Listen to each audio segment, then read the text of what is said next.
yang menggunakan seperti lidi, alangkah terkejutnya. Di situ ada seperti hati ayam yang sudah Assalamualaikum warahmatullahi wabarakatuh. Katentreman, kawilujengan miwah karahayon. Kagunganipun Gusti ingkang Maha Agung, ingkang tansah tumedhak lan tumanduk kajiwa kasarira dumateng panjenengan sedaya dalasan kula sumrambah kulawarga waratin sagung dumadi lestantun raharja. Selamat datang di Kembang Patih. Pada kesempatan yang baik ini, saya akan menyampaikan sebuah kisah yang dikirim oleh Sobat Kembang Patih. Dia ini adalah pecinta alam yang mengalami hal-hal yang misteri, tepatnya di Gunung Lawe, Kecamatan Banjarmangu, Kabupaten Banjarnegara. Untuk itu, teman-teman yang baru hadir, silahkan monggo di subscribe. Dan untuk kalian yang sejauh ini sudah mengikuti jejak kami haturkan beribu-ribu terima kasih. Semoga dibalas dengan baik oleh Ilahi Robbi. Adalah kejadian nyata, yaitu tepatnya pada tahun 2012. Nah, pada saat itu adalah 5 anak, yaitu Edo, kemudian Syarif, kemudian ada Hanafi, kemudian ada Rama, dan juga ada Vicky. Nah, kelima anak ini kebetulan usianya dan tingkat daripada pendidikannya ini juga beda-beda. Si Syarif yang paling tua ini dia sudah bekerja, kemudian Hanafi, Edo ini masih duduk di bangku kelas 3 SMP saat itu, atau kelas 9. Kemudian Rama dan Vicky juga sama, walaupun di sekolah yang berbeda. Mereka ini adalah teman yang sering bermain bersama. Saat pulang sekolah mereka sepak bola, kemudian kadang bermain PlayStation, belajar bersama. Kemudian ketika ada acara mereka juga saling membantu. Nah, intinya seperti itu. Kebetulan saat pertengahan tahun, di tahun 2012 itu mereka saat itu libur semesteran atau libur sekolah.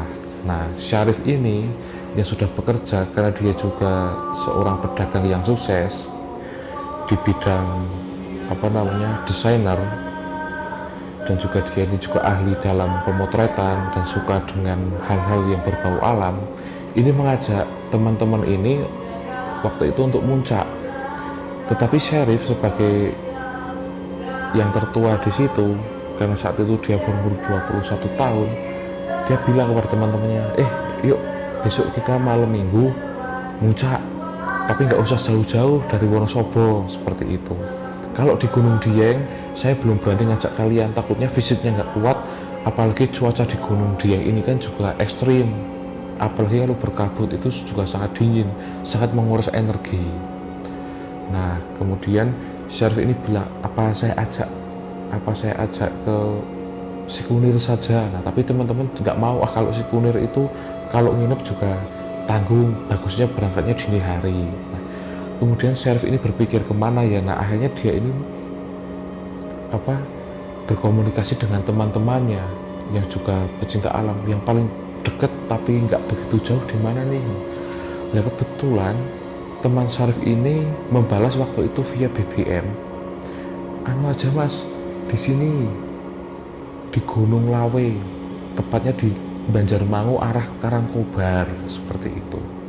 Nah, kemudian saya harus tanya, lah pemandangannya bagaimana? Pokoknya lampu-lampu kota itu terlihat dari atas. Nah, di situ Syarif karena paham dengan alam, akhirnya melogikakan tempatnya itu, wah ini masuk, ini bagus. Nah, Syarif ini kemudian bicara sama Edo sama Rama, sama Ram, ini bagus tempatnya di Banjar, kita ngebus dari Wonosobo, kemudian nanti turun ke selatan alun-alun Banjar, kemudian dari alun-alun Banjar kita naik mikro atau naik bis kecil 3/4 itu menuju ke Banjarmangu. Kita naik itu nggak sampai 1 jam. Nah, akhirnya di situ Edo, Rama, kemudian Hanafi ini sepakat, ya udah ayo sepakat. Nah, kebetulan saat itu sangat mendadak karena besoknya hari Sabtu, mereka pun akhirnya bingung untuk persiapan. Tetapi di situ Syarif bilang, ya sudah besok saya tak bawa kompor untuk memasak, ada nesting, dan juga sama membawa bahan bakar, yaitu adalah spiritus. Kalian semua bawa alat makannya aja deh. Ya sudah kalau begitu, karena kita juga budgetnya minim, akhirnya saat itu kita patungan. Ada yang 5.000, ada yang 7.000, yang penting untuk transport ini cukup. Nah, setelah itu mereka janjian besok habis duhur biar sampai Banjarnegara ini tidak malam. Kita berangkatnya bareng-bareng aja, ngumpul di pasar Wonosobo. Karena di sebelah pasar itu kebetulan adalah rumahnya si Edo. Nah, kemudian kita ngumpul di situ. Saat itu keesokan harinya, saat teman-teman udah ngumpul, kebetulan yang belum ngumpul itu cuma satu, yaitu Syarif sendirilah.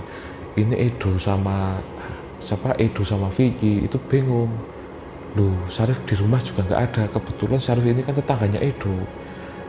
Nah, saat itu ibunya Syarif bilang, saat Edo datang ke rumah si Syarif, ini Syarif itu lagi melayani pedagang, coba ditunggu sebentar. Nah, akhirnya teman-teman yang lain pun menunggu sampai sekitar 2 jam menunggu. Saat itu pukul 3 sore Syarif baru saja muncul.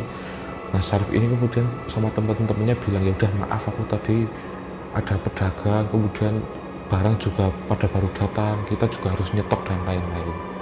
Nah, akhirnya saat itu juga sudah mulai mendung gerimis. Kebetulan Syarif juga sudah mempersiapkan alat-alat yang dibawa pada malam hari. Syarif pun bertanya kepada teman-teman yang lain, ada Edo, ada Rama, kemudian ada si Hanafi dan juga ada si Vicky. Mana persiapannya apa saja? Lah di situ Syarif ini sempat kaget, loh kok kalian malah pada bawa mie cuma sama air putih semua, nggak ada yang bawa roti atau nasi gitu kayak. Nah, saat itu kan karena teman-teman di situ masih belum paham, mereka juga mungkin pertama kali akan melaksanakan pendakian.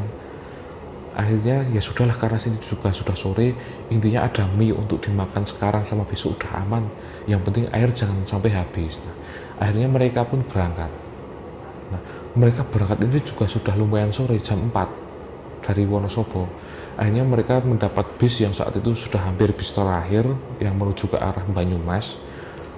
Mereka ngebus sampai Banjarnegara jam 5, dan akhirnya mereka ini langsung mendapat mikro. Itu juga sudah mikro terakhir menuju ke arah Karangkobar Wonoyoso atau Wanayasa kecamatan, salah satu nama kecamatan di situ. Nah, akhirnya mereka naik. Total perjalanan saat itu hampir 2,5 jam, karena namanya naik bus itu kan harus kadang berhenti, kadang harus menaikkan penumpang, kadang harus menurunkan penumpang, seperti itu. Nah, mereka ini kemudian langsung sampai di Lawe. Pak Keneknya bilang, kondekturnya ini bilang, "Dek, mau turun Lawe?" "Iya." "Loh, ini kan udah sore, berani?" Nah, Syarif bilang, "Iya Pak, ini kan deket paling." Nah, kondektur itu kemudian dia itu menggerutu dalam bahasa Jawa, "Oh alah lele, tas cilik-cilik, ora wedi pangan lampor po." Nah, kondektur itu spontan bicara seperti itu. Nah, kita ini hanya senyum-senyum aja, karena juga pandangan kita itu membayangkan gunung seperti yang kita lihat di TV-TV itu sudah sangat indah. Nah, saat turun itu kebetulan jarak dari Gapura Gunung Lawe itu sekitar 100 meter lagi. Nah, kita turun di sini. Nah, saat itu kita bingung, loh kok nggak ada rumah, karena jalan ini bawahnya ini terlihat itu sangat banyak pepohonan salak, kok nggak ada rumah, nggak ada desa. Tetapi kita sempat melihat sebelum Gapura Lawe itu ada warung yang masih buka, walaupun itu remang-remang. Lampunya juga masih berkelip menggunakan lampu elektra. Karena hari sudah menjelang senja dan juga adzan terdengar, akhirnya Syarif itu menoleh ke kanan, oh ini di bawah ada desa. Nah, ternyata 100 meter sebelum Lawe itu ada desa, tetapi tepatnya itu di bawah jalan raya. Dan itu desanya juga tidak terlihat kalau dari atas jalan raya, karena tertutup rimbun oleh pohon-pohon dan juga di situ banyak sekali perkebunan salak. Kita pun untuk menyempatkan beribadah di situ. Nah, ucap Syarif seperti itu. Dia pun kemudian mengajak teman-temannya, ya udah yuk kita cari masjid dulu sambil membersihkan kaki, kemudian juga sambil mengisi jerigen. Kebetulan jerigen itu belum diisi air untuk nanti di atas cuci tangan atau apalah, karena air itu sangat penting. Nah, saat di masjid setelah mereka melaksanakan sholat maghrib itu ada bapak-bapak. Nah, mungkin dia itu salah satu kesepuan di dusun tersebut. Bapak-bapak ini bertanya, loh anak-anak mau kemana? Ini kita liburan sekolah Pak, kita mau naik ke Lawen. Loh, sama siapa lo? Yang mandu siapa? Ini ada Kak Sarip. Ini ada Kak Sarip. Iya Pak, itu saya Sarip gitu. Kamu tanggung jawab lo ya? Iya Pak. Yang penting bismillah, yang penting hati-hati. Serius ini berani, yakin berani gitu. Nah, kami pun menjawab dengan tanpa ragu-ragu, udah Pak, yakin, berani. Nah, seperti itu. Nah, kemudian orang tua ini bilang kepada si Sarip yang paling tua, Mas, yang penting kalau bisa habis ini langsung naik, jangan sampai menunda-nunda waktu, apalagi sampai habis isya naik. Karena apa? Karena jalannya itu licin, kemudian nanti kalau sudah habis jalan itu kan ada batu besar. Nah, itu jalannya itu agak terselimpet atau agak tertutup dan agak ciut. Berarti Mas Sarip dan teman-teman itu nanti harus merayap di tebing itu seperti ini, karena itu juga ada jalan tapi nggak ada tali. Yang penting hati-hati, jangan sampai tergelincir, senternya juga harus aktif, karena nanti setelah tebing itu juga ada jalan yang kanan kirinya itu banyak jurang. Mendengar nasihat yang sangat bermanfaat itu, kebetulan kita juga tidak tahu medannya, kita sangat berterima kasih. Nah, kemudian kita pun langsung packing, Sarip dan teman-temannya packing. Nah, Sarip dan teman-temannya packing saat itu juga sudah menunjukkan jam pukul 6:30. Jalan raya juga sudah nampak sepi, tidak ada terdengar suara kendaraan ke sana dan kemari. Mereka pun akhirnya langsung berdoa bersama-sama, kemudian akan naik ke Gunung Lawe. Nah, sebelum naik ke Gunung Lawe, kebetulan di sebelah kanan gapura Gunung Lawe itu ada warung kecil yang menjual, ada kerupuk, kemudian ada mie, kemudian ada air mineral kecil-kecilan seperti itu. Nah, di situ masih ada ibu-ibu. Nah, ibu-ibu itu sendirian, dia ini lagi sibuk mengusir lalat di dagangannya menggunakan seperti sapu ijuk itu.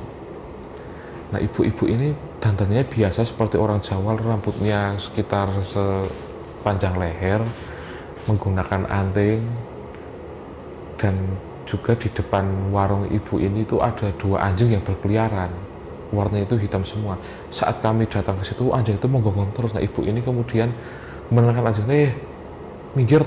Nah, kemudian ibu itu bertanya kepada rombongan Sarip ini, Mas, mau naik sekarang? Iya Bu, kami mau naik sekarang. Nah, ibu itu kemudian cuma mengucap satu hal, ya sudah, yang penting kalau udah naik jangan noleh ke belakang, takutnya nanti grogi, soalnya jalannya juga sudah gelap dan di atas itu tidak ada lampu, jalannya juga masih banyak batuan-batuan dan juga tanah yang basah, karena sore tadi juga sempat hujan gerimis. Nah, akhirnya Sarip dan teman-temannya ini mengiyakan kata-kata ibu itu. Nah, mereka pun memasuki jalan untuk menuju ke puncak Gunung Lawe. Nah, semakin dalam mereka berjalan itu semakin sunyi dan tambah sepi. Ditambah dengan pohon-pohon yang besar-besar itu kan di kanan kiri itu juga milik perhutani, itu tumbuh sangat lebat. Nah, hanya terdengar suara binatang-binatang, entah ada tongeret, ada burung-burung, atau kemudian ada binatang melata yang lainnya, kemudian ada ada orong-orong kayak gitu. Nah, sebelum mereka sampai di jalan buntu atau tebing yang membatasi jalan, karena mereka juga harus untuk merayap melewati tebing itu secara bergantian, berjalan miring. Nah, tiba-tiba yang paling belakang, kebetulan Sarip ini menyuruh teman-temannya itu berhenti. Kebetulan paling depan itu Edo, karena dia badannya juga lebih besar daripada Sarip, makanya yang kecil-kecil biar di tengah deh gitu. Nah, Sarip ini menghentikan langkahnya dan dia bilang sama teman-temannya, Edo, kusik, bentar, berhenti dulu. Nah, seketika itu Edo dan teman-teman menoleh ke belakang ke arah Sarip. Kenapa? ini saya tak bersihin sepatu dulu. Nah kebetulan kan jalannya berlumpur, sepatunya itu terkena lumpur. Nah kemudian masing-masing dari mereka itu juga membersihkan lumpur yang menempel pada sepatu. Nah saat membersihkan lumpur itu seperti ada suara dari kejauhan, tepatnya dari sebelah kanan, yang itu juga sudah tidak bisa dilihat karena saat senter diarahkan ke sebelah kanan ini hanya pepohonan yang rimbun. Entah ada jalan entah atau tidak, itu ada seperti apa, suara senyap-senyap. Ape, ape, ape, ape, ape. Nah, suara itu semakin dekat kemudian semakin jelas. Tape, tape, tape gitu. Nah, saat itu kita kaget. Mereka ini kaget. Alangkah terkejutnya saat si Vicky menyorot di arah sebelah kanan sumber suara itu. Di situ ada seperti wanita tua separuh baya, sekitar umur 50 tahun. Rambutnya ini disanggul. Dia menggunakan seperti kemben kalau orang Jawa, jari. Dia ini membawa tampah. Nah di situ nenek-nenek ini menjajakan tape, tape, tape. Nah di situ kita kayak tuh, mereka itu seakan-akan berpikir positif, mungkin di sebelah sana itu masih ada desa, orang tadi ada desanya di bawah, ini mungkin orang nenek tua ini mau berjualan tape dikirim ke pasar malam hari. Pikir mereka seperti itu. Nah setelah itu nenek tua itu mendekat. Serip ini kemudian bilang kepada nenek tua itu, "Mbah, kok dalu-dalu, kok malam-malam berani, Mbah?" "Iya kan rumah saya situ, Mas. Situ nanti naik motor ke atas. Itu kan di sana juga ada perkampungan." Nah, tetapi karena saat itu Sheriff dan teman-temannya ini tidak tahu, kemudian Sheriff ini bertanya kepada nenek-nenek, "Mbah, tapenya berapa?" 2000 dapat 4. Nah, kebetulan tape khas orang desa itu kan tape itu dikemas menggunakan daun pisang seperti dipincuk seperti itu. Ada namanya lemet, kemudian ada enten, ada kayak semacam lupis, cenil, kan biasanya menggunakan pincuan lah kalau orang Jawa bilang. Nah mereka pun, Sari pun mengeluarkan uang 2000. Mereka mendapat 5 tape lengkap dengan kreseknya. Nah setelah itu nenek itu pergi, ya udah, ya wis, kono arek munggah, hati-hati gitu. Nah akhirnya setelah itu tape itu dimasukkan di tasnya Hanafi. Kebetulan tasnya Hanafi ini kan masih agak longgar untuk meletakkan tape, dan mereka melanjutkan naik meraba-raba batu-batu itu, batu seperti tebing. Mereka ini melipir istilahnya. Nah itu melipir satu-satu. Nah mereka itu saling bergandengan biar tidak jatuh, dan tangan yang kanan menggandeng temannya, yang kiri itu yang paling ujung kiri sambil membawa senter untuk menerangi jalan. Nah kemudian mereka akhirnya sampai. Nah setelah sampai, ternyata sebelum mencapai puncak itu sangat gelap sekali dan juga sangat berkabut. Kabutnya itu hampir 2 meter pun saat itu senter tidak tembus. Nah Edo ini yang di depan juga sangat hati-hati, karena kanan kirinya ini tebing sekali, mereka tergelincir ini akan sangat fatal. Nah saat mereka ini menyenteri, Edo dan Hanafi mencoba menyenteri ke bawah, betapa terkejutnya. Edo ini baru berpikir, tadi nenek bilang rumahnya di daerah lereng, tapi kok kita sudah di ketinggian, di lereng tidak ada seperti lampu rumah. Nah di situ kemudian Edo ini berbisik kepada Syarif, "Kok nggak ada rumah?" Nah Syarif ini kemudian hanya bilang, "Udah, pokoknya kita jalan." Nah setelah itu Syarif bilang jalan, saat mereka sekitar sedikit lagi mencapai puncak, tiba-tiba terdengar lagi suara itu, tape, tape, tape. Tetapi itu ada di sebelah kanan. Nah saat itu Rama ini agak bingung, karena saking takutnya dia ini hanya diam. Nah teman-temannya ini malah ngobrol untuk menghilangkan rasa penasaran itu, menghilangkan rasa grogi dan juga rasa yang ketakutan lah intinya. Bulu kuduknya itu mungkin saat itu mereka merinding satu-satu. Di situ Rama ini tambah diam, dia itu juga sangat ketakutan. Kemudian dia bicara sama Syarif, menoleh ke belakang. Rip, coba senter di bawah. Nah, Sarip kemudian tidak berani memandang ke bawah, dia ini hanya mengarahkan senternya ke bawah. Nah, saat mengarahkan senternya ke bawah, Hanafi sama Rama ini seketika menoleh. Di situ alangkah terkejutnya, ternyata di situ ada seperti kubangan lumpur. Di bawah jurang itu ada kubangan lumpur. Nah, di kubangan lumpur itu muncul seperti batok kelapa itu besar sekali. Nah, Sarip ini juga dia itu seperti merasakan hal yang aneh. Tetapi di situ Hanafi dan Rama itu masih terpaku dengan pemandangan yang mengerikan. Ternyata setelah batok itu muncul sekitar setengah, di situ tidak berbentuk manusia dan entah berbentuk apa, itu hanya memiliki mata yang satu bulat dan itu bulu matanya ini mengitari itu. Nah, mata itu kemudian melihat ke arah Hanafi dan arah Rama. Nah, seketika itu mereka akan berlari juga tidak berani. Akhirnya Hanafi sama Rama ini hanya diam, menoleh pada saya. Udah Rip, ayo jalannya dipercepat. Akhirnya mereka ini gandengan seperti ini, mereka itu gandengan satu-satu.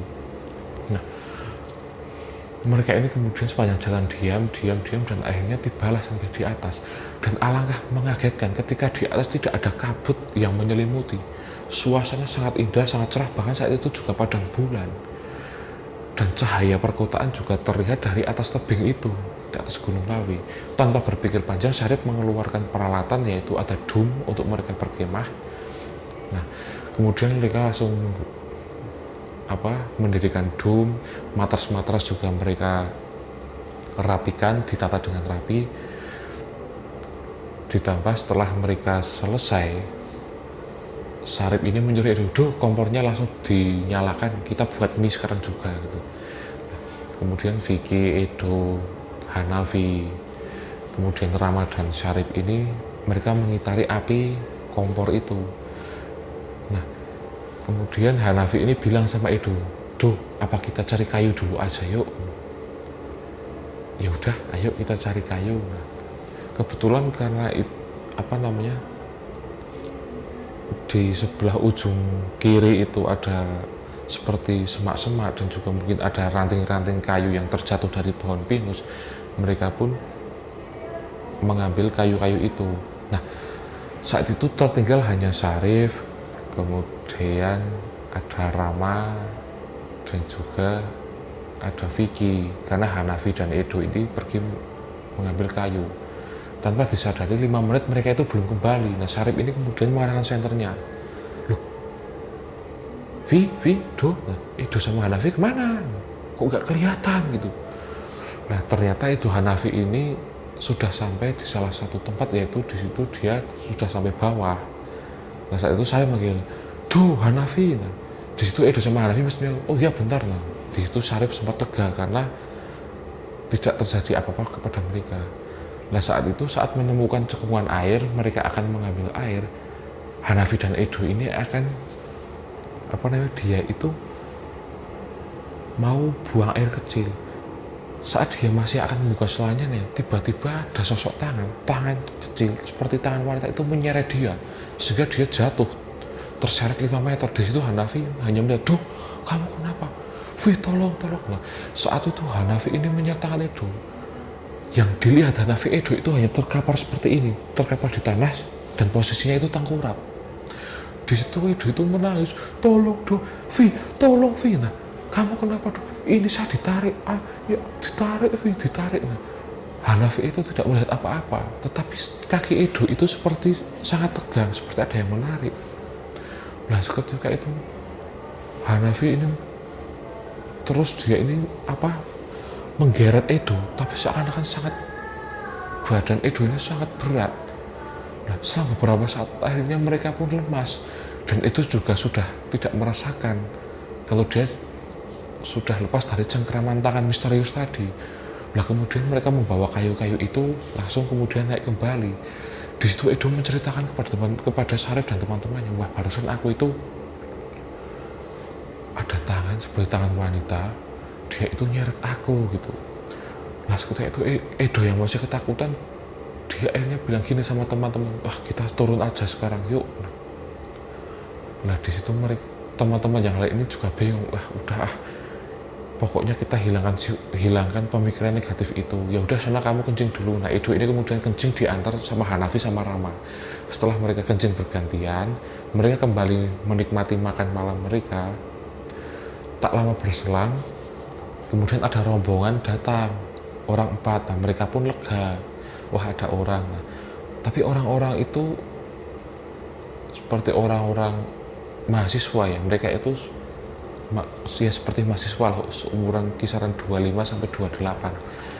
Nah, di situ mas-mas itu bilang pada mereka, permisi ya dek, saya tak dirikan tenda di sebelah sana, boleh ya? Oh ya silahkan kak. Nah, mereka pun akhirnya mendirikan tenda, dan setelah rombongan Syarif ini makan, mereka tidak sempat untuk bergabung bersama kakak-kakak ini. Akhirnya mereka pun, ya udah deh kita tidur aja biar besok pagi kita dapat view pemandangan yang bagus. Nah, tapi malam itu Edo ini masih sempat penasaran. Teman-temannya habis makan tidur pulas, Edo ini masih belum bisa tidur karena ketakutan.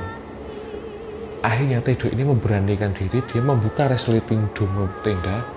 Dia ini menengok ke sebelah kanan, dan alangkah terkejutnya, kakak-kakak tadi itu masih dia ini masih mengitari api unggun, masih masak, dan Edo ini mencium bau seperti bau terasi. Ternyata kakak-kakak itu tuh membakar ikan asin, ikan laut yang sudah dimasak dari rumah dan dibakar. Tetapi belum selesai sampai di situ, Edo melihat dom kakak-kakak itu. Alangkah terkejutnya, di situ dari kepala dom itu, Edo itu melihat seperti wanita, mukanya itu putih pucat semua, dan juga sama-sama menongolkan kepalanya seperti ini melihat ke arah Edo. Jadi kepala Edo itu keluar itu berpapasan. Wanita itu hanya mengangguk-anggukkan. Nah, di situ Edo ini kaget. Dan yang paling aneh, kakak-kakak ini tidak melihat ke arah dom, mereka itu membelakangi dom, jadi tidak melihat belakangnya ini ada makhluk, ada setan yang sedang bertatap muka dengan Edo. Seketika saat itu Edo tidak bisa teriak, dia langsung kembali dan dia menyelimuti mukanya dengan selimut tidur. Nah, belum sampai di situ, kebetulan malam itu sangat dingin karena tidak ada kabut, ditambah cuaca juga sangat berubah-ubah, apalagi ini di puncak. Edo kemudian melihat jam tangannya. Di jam tangannya itu pukul 3:30 pagi. Nah, Edo sudah tidak bisa tidur saat itu. Teman-temannya juga sudah tidur sangat pulas.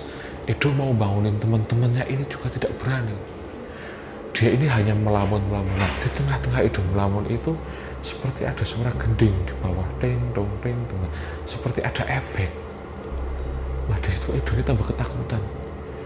Suaranya ini bersumber di saat tadi malam Edo setelah dia mencuci dengan air, dia meminum air di sumber mata air yang berada di bawah bukit itu tidak jauh dari tempat tendanya, dan dia juga ditarik oleh tangan wanita yang misterius. Suara gending itu ada di situ dan Edo sangat tahu persis posisinya ada di situ. Tetapi Edo juga mau membuka dom untuk melihat kakak-kakak itu, juga sudah tidak sempat. Akhirnya karena Edo ini sudah tidak tahan, dia mengumpulkan nyalinya. Edo ini mengumpulkan keberaniannya, dia memberanikan diri membuka tenda. Saat Edo menoleh ke kanan, tidak ada siapa-siapa. Dan saat Edo menoleh ke tenda kakak-kakak itu yang semalam menyusul untuk pamit ngecamp di situ, begitu terkejutnya. Di situ sudah tidak ada siapa-siapa. Nah, Edo ini merinding, terus yang ngecamp itu siapa? Nah, di situ kemudian Edo akhirnya membangunkan teman-temannya. Wih, bangun. Karena juga sudah adzan subuh, Edo akhirnya berani memberikan diri. Ini udah adzan subuh, pokoknya kita maksimal aja lah, kita di sini pokoknya positif. Saya juga mau cerita. Semoga karena sudah pada subuh, setan-setan pada pergi semua gitu. Nah, Edo kemudian menceritakan hal-hal itu di atas. Dan alangkah terkejutnya teman-temannya ini baru sadar, oh iya, tadi kan ada yang bikin tenda di sana, kakak-kakak itu. Sekarang pada kemana? Atau mereka pulang lebih awal? Nah, tapi kayaknya tidak mungkin. Mosok naik dengan susah payah di Gunung Lawe, mereka turun secepat itu tanpa harus melihat pagi. Syarif dan Hanafi akhirnya menenangkan suasana. Ya udah, yang penting kita tenang, kita menunggu pagi, menunggu pemandangan yang indah. Nah, akhirnya pun mereka mendapatkan pemandangan sunrise yang indah saat itu, kemudian berfoto-foto sejenak, dan akhirnya Syarif ini sekitar pukul 7 dia menginstruksikan teman-temannya, udah kita pulang sekarang aja yuk gitu. Nah, kemudian saat mereka berkemas, tenda juga sudah mulai dilipat, dimasukkan ke dalam tas masing-masing. Syarif ini menyuruh untuk Vicky membuang sampah. Kebetulan saat itu ada seperti tanah yang digali khusus untuk sampah gitu kan. Nah, sampah-sampah yang masih bisa didaur ulang dibuang di sana Vicky. Seperti ada sisa makanan, kemudian ada sisa-sisa kayu, itu dibuang di sana. Oh iya Mas Syarif gitu. Vicky sama Rama menuju ke tempat sampah itu tadi. Setelah akan menuju ke tempat sampah, tiba-tiba Vicky ini jatuh ketebuk. Nah, saat terjatuh, Vicky dan Rama tiba-tiba matanya ini respek di bawah Vicky. Ternyata apa? Dia itu menendang seperti batu nisan. Bentuknya itu kayak setengah lingkaran dan itu tertutup semak-semak. Nah, setelah semak-semak ini dibuka sama Rama, ini adalah jelas makam entah siapa yang meninggal di situ. Di situ Rama sama Vicky ini langsung membuang sampah dan dia berlari pada duh, ayo kita turun. Nah, saat akan turun, Edo ini bingung, loh ada apa? Ya udah pokoknya kita turun yuk, nanti tak kasih tahu di bawah. Nah, akhirnya mereka pun turun. Belum sampai mereka menuruni, saat mereka akan menuju ke jalan yang kanan kirinya jurang, Syarif dan Edo ini sempat melihat ke atas. Di situ ada nenek-nenek penjual tape yang semalam mereka beli, itu sedang melihat mereka.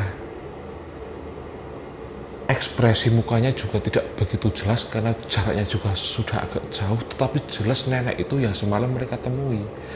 Kebetulan semalam tape itu juga belum dimakan. Di situ Syarif akhirnya memutuskan, nanti pokoknya kita sesudah sampai Pereng Batu dan sudah dekat dengan jalan raya atau pos juga sudah terlihat, kita makan tape dulu di situ. Nah, setelah mereka sampai di tempat di mana semalam nenek itu menjajakan tapenya, Syarif ini duduk dan mereka duduk meninggal, ya kita minum dulu sambil makan tape dulu deh. Akhirnya Hanafi membuka tasnya. Saat tape akan dimakan, dibuka pincuknya yang menggunakan seperti lidi.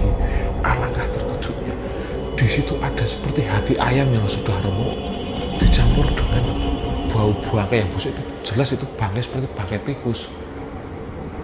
Yang paling mengerikan itu punya Edo itu sampai bergetar. Di situ ada kepala tikus dan juga masih lengkap dengan buntutnya yang sudah membangkai, diselimuti oleh ada belatungnya dan juga ada semut hitam kecil-kecil.